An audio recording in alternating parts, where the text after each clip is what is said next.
you get involved with glass blowing? You've been doing it for a really long time. How did you get involved with Pairpoint?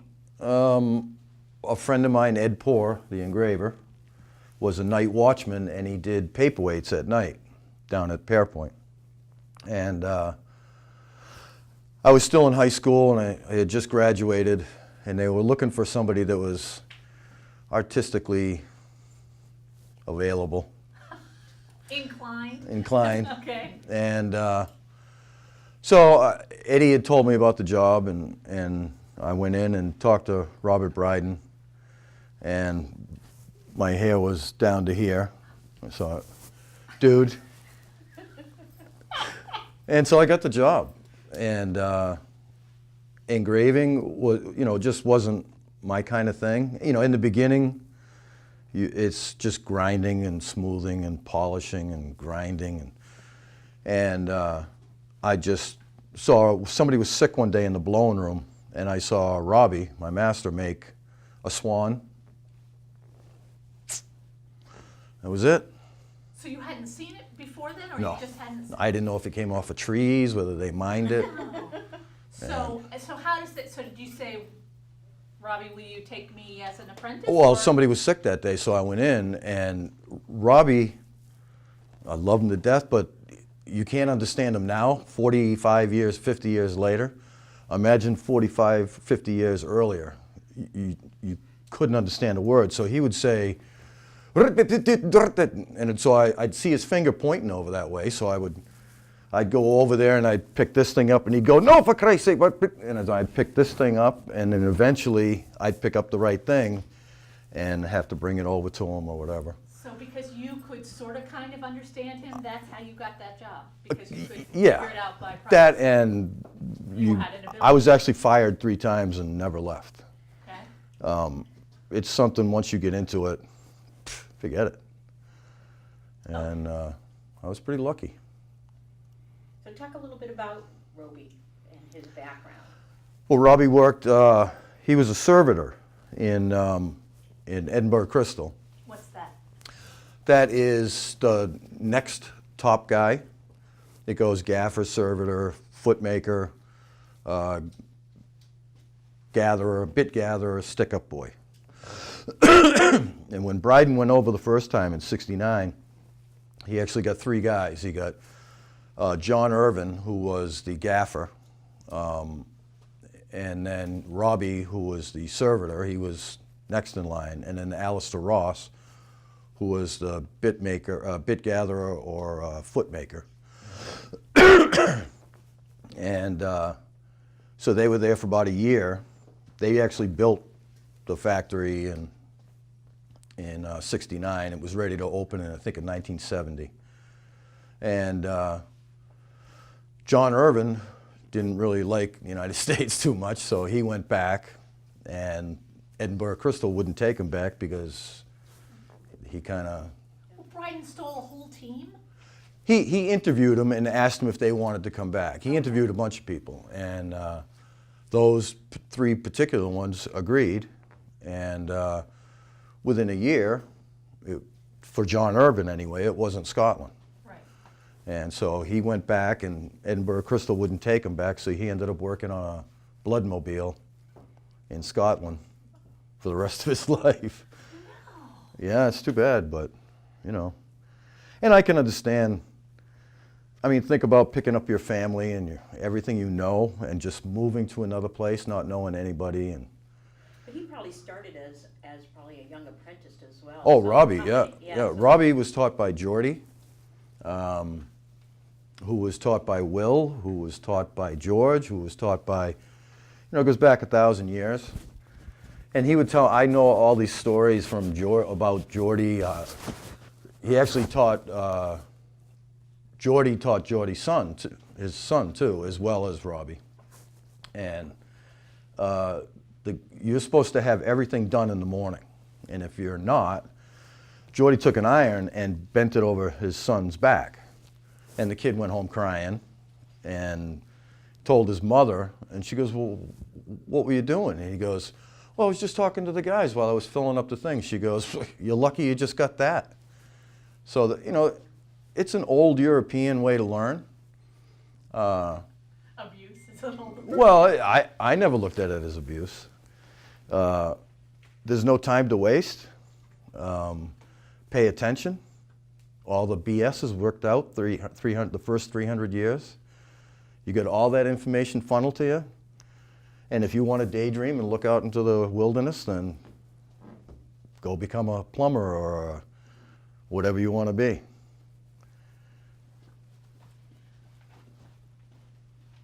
Another question? Boom, boom, boom. Boom, boom, boom. Okay, so let's talk about, so the swan is the first thing you learned how to make. Did you make a gazillion? Oh, go ahead. And why is swan? Yeah, the first thing you learn how to make, and I can remember, I don't know if I took it a good way or a bad way, but I remember Alistair and Robbie watching me. They go, make a swan. Well, they won't let you touch an iron or anything for months. And so you just sit intently watch and watch and watch, and you break it down into each move and what the color, the temperature is, and how long does it take them to do it. So my first one was a mess, and then they wouldn't let me stop, so I had to go get another one. Second one, usually they would just say, that's it.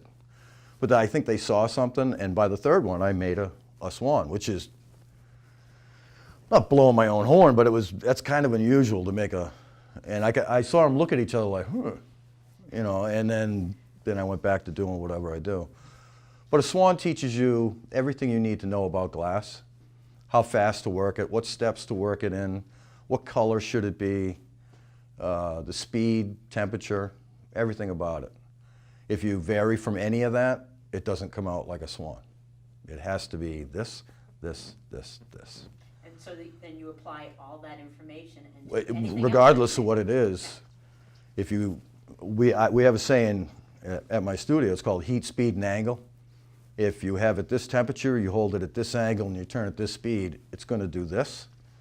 If you hold it at this angle, at this temperature, and at this speed, it's going to do that. So it's just a matter of where you are, what you want.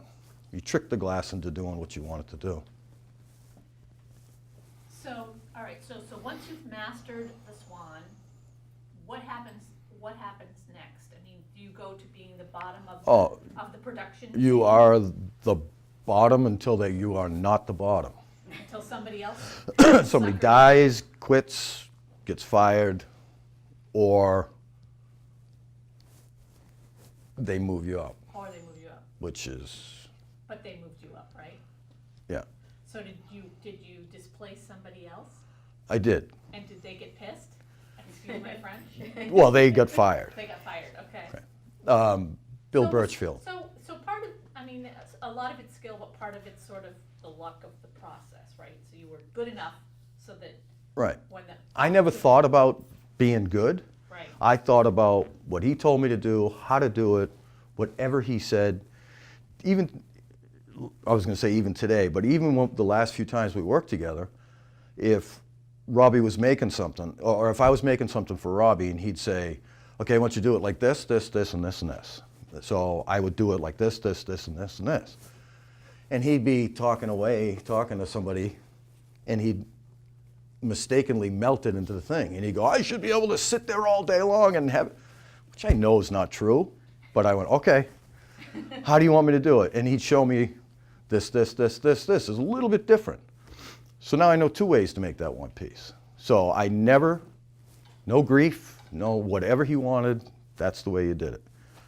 And so my book is bigger because I just shut up and listened and did the way I was told to do it. Because of all the information that he had, that Jordy had, that Will had. Got it. So what was your favorite thing to make at Pairpoint? Or did you have a favorite? I I know it was did. more production type of thing. It was a factory. You were Yeah. doing production items. Well, that's the part that kills me about glass. You know, people say, oh, I'm an artist. And, you know, you're a production worker. If you make a blob and it drips over the side of something and you call it art, and somebody buys it and says, my sister would love that. Can you make me another one? And they make another one. You're a production worker, you know? So this, I'm an artist versus production worker. The guy who has more skill can make anything any artist can make. I don't believe that it's up to the person making the piece to call themselves an artist, because art is so subjective. Somebody come in and say that's the most beautiful thing on the planet. The next person comes in and think that's the ugliest thing that ever. So what right do you have to jam that into somebody's face to say, oh, I'm an artist? And half the time it's BS. So switching gears a little bit, so Bryden was intent on taking some of the designs from Mount Washington and earlier work that was done in New Bedford and tweaking it and making it contemporary, if you will.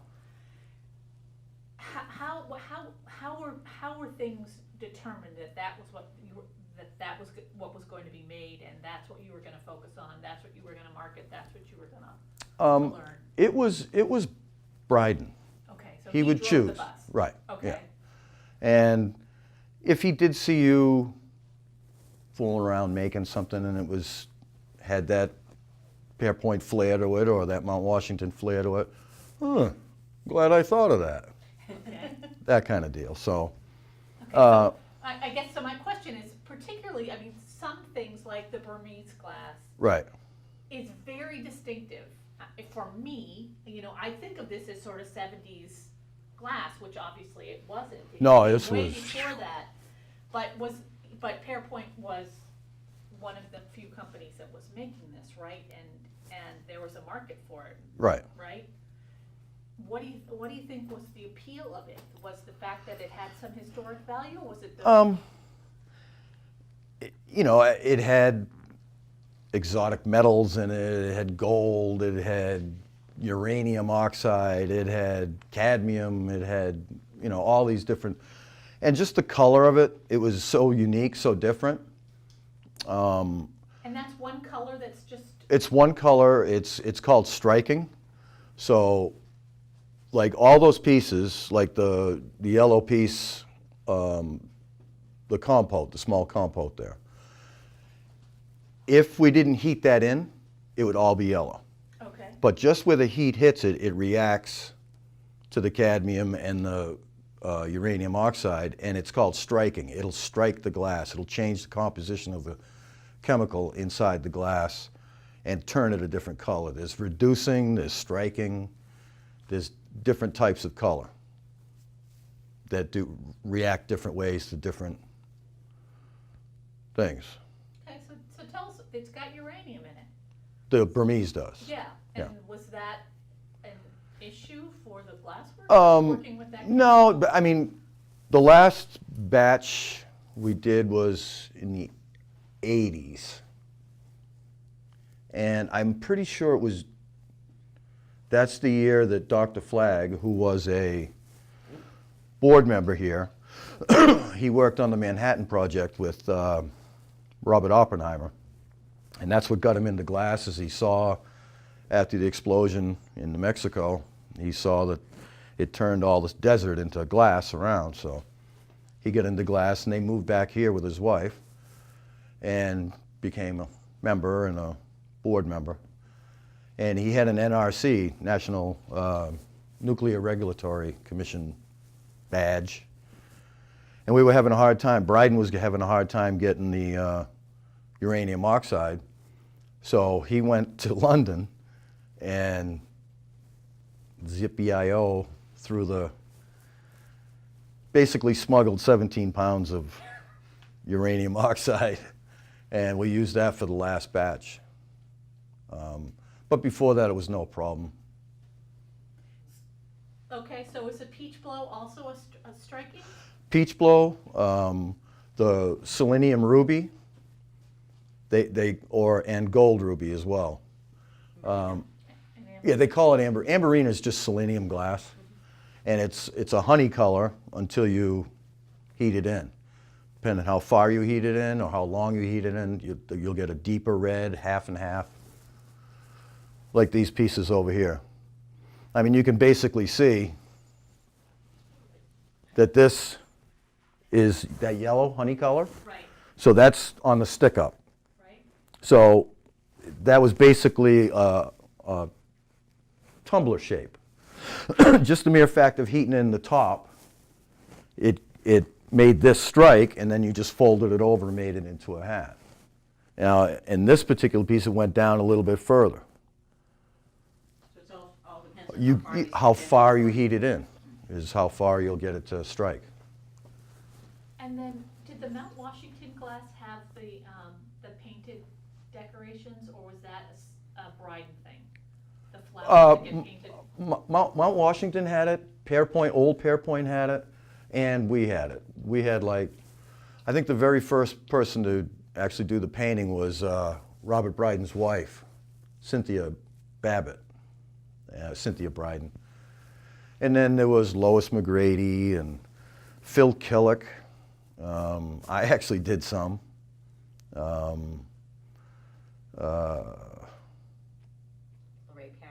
Lorraine Parrish. And then Eileen Bancroft was near the end. I'm trying to think if there was anybody else.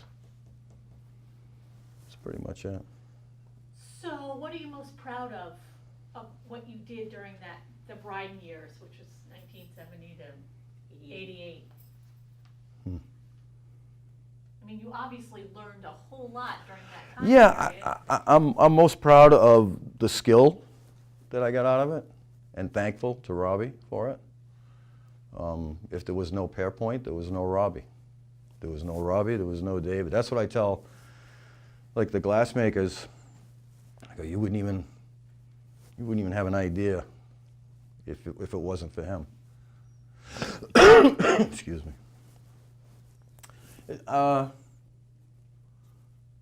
Yeah, just what I got out of it, the skill, and the experience of it, and the people that I worked with, and we had fun. And Yeah, were you allowed much experimentation? Were you Yeah, able yeah. to do that? yeah, as long as we did our job. He gave you time? Yeah, and once Bryden saw that you could do something, he'd kind of go like this, like with the little miniatures and stuff. So these are all whimsies, most of these? Oh yeah, a lot of the stuff in here is a whimsy. We didn't. Jesus, I'm trying to see something that we made. Anything that we made out of the Burmese was kind of up to us, or the peach bowl. Shapes. Yeah, like the cup and the saucer is kind of typical from taken from an old catalog page. Right, he'd go make some creamers and sugars. Well, how we made them or what design we made was up to us. Or make some hats, or make some goblets, or make some compotes. Shapes that showed off the color. I'm looking around. I'm actually trying to see if there's much production work in here, and there's really not. Some of the paperweights, the rose and the snake weights, they were production. Cup plates were probably production, right? Yeah, that didn't. Well, that started in '74. Yeah. And what was the impetus for that? It was the very first one was Garden Club in Boston? Boston Garden Club, and then it was the MFA was next, and then it just caught on and went crazy. And for us, it was horrible. I can remember that. It's great when you're a glass kid and you want to learn. It teaches you, because if you think Robbie and Alistair were going to gather, you're out of your mind. They were just going to press, and that was it. So you had to gather. I can gather perfect bits, and it's all because I had to do 10 million gathers for each cup plate and every little. And that's where experience comes from, is just repeat, shampoo, rinse, repeat.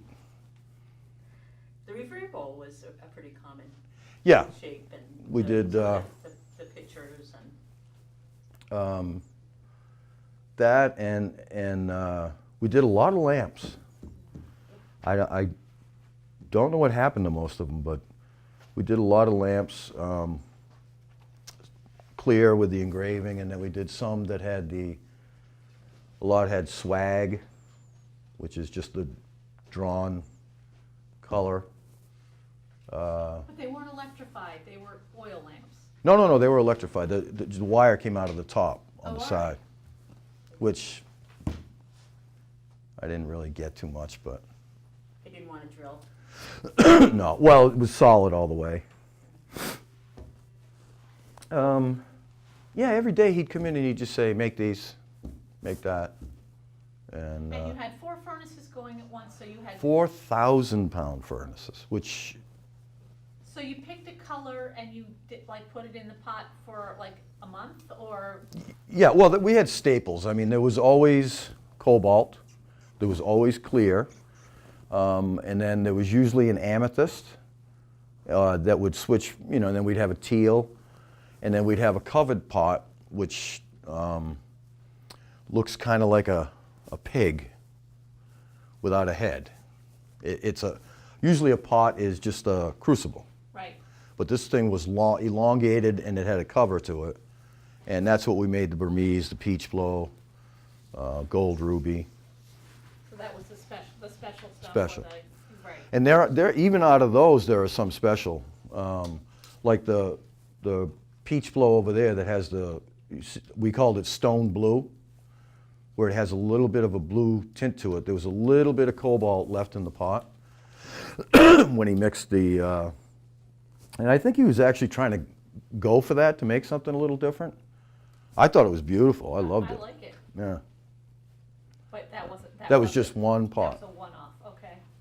But what kept you busy too was production for like the Metropolitan Museum of Art. Yeah, we did. Museum of Fine Art. Yeah, we did, everybody. Chicago and the Met, and which, So who was your competition at that time in terms of factory work? Nobody on the East Coast? not really. I mean, Steuben, but we were the only ones that did lead crystal. Steuben and Pairpoint. And Pairpoint, we did it in color, which Steuben didn't. Steuben was backed by Corning, so they ran at a loss every year, and they didn't care. So that an example is we used to make an apple. I used to make an apple, and I would put seeds in it. So it actually looked like 4 bubbles that they looked just like seeds, and it had a leaf and a stem. And we sold it for $65. Steuben made an apple, same size with just a stem, $650. And they were both clear? Both lead crystal, both clear. Huh. But it was Steuben. And everybody had, at that time, had Steuben in their house. It was on a continual feed furnace, so there was a hole. I was lucky enough to get to go down underneath, and they had a tube coming out of the 10,000-pound furnace. And the glass continually dripped out. And all that excess glass was sold to Magnavox, Zenith, and everything because of the radiation that would come out of TVs back then when they had tubes. All the screens were made out of Steuben. So the lead crystal wouldn't allow the radiation up. Oh, So everybody had Steuben in their house. I didn't know that. Okay, so you were being Ba-bum, quite bum. literal. Okay, cool. If you had a TV. Yeah, if you were lucky enough to have a TV. Some of us didn't have a TV until we were We had old a to admit it. couple of cans and string, and Chalkboard. yeah. So, did you see in that sort of 18-year time period, did you see taste change, and did you feel like Pairpoint kept up with those changes, or not so much? Yeah, I think let's face it, even Robbie and Alistair, they came from a different environment. They're not comfortable. And then we had myself and Bill Birchfield, and that was pretty much it in the blowing room. And it takes a while for everybody to kind of gel. So after a few years, you could see everybody got comfortable and nobody had to say a word to each other. Everybody knew exactly what they were supposed to be doing, what the temperature was. And so it became a well-functioning machine. And we used to go out and have fun at night, and it was like a family. It was really good thing to have. Did Robert Bryden go with you? I mean, was it? Every once in a while, Christmas parties, he would be there. Oh, okay. I don't want to get into. All right, that's fine. I could tell you a couple of stories about those. So in conclusion, is there anything you want to mention, or? I'm grateful for the time that I had there. I'm also glad that I left. The work you're doing now is just wonderful. Thanks. And so different, Yeah, and and so very different. Well, I wouldn't be able to do any of that if it wasn't for Robbie, or Eddie, or Carl, or all the guys that worked there. Do you do any engraving now? Me? Yeah. No. Ever? No? Not even for, when the lights are out and When they said, "You're in the blowing room," I went.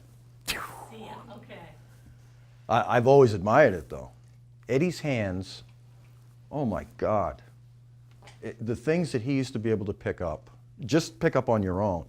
Never mind, now you got to imagine your hands are soaking wet because whatever you're cutting has to have water dripping on it. So he's got to have a grip to hold the weight. Lead crystal isn't light. And then to hold it with water, and then to press, and then to be delicate enough to make these little teeny fine lines. It's just, I think he's the best in the country. And it's a shame that he stopped. I get it, and Jimmy's picking it up. But Jesus. And he learned from Carl, who worked at the original Carl's. I got a few stories about Carl too, but We'll save that for another video. yeah. Anything else you want to ask? Thank you. Thank you Sure. so much for your time. Groovy.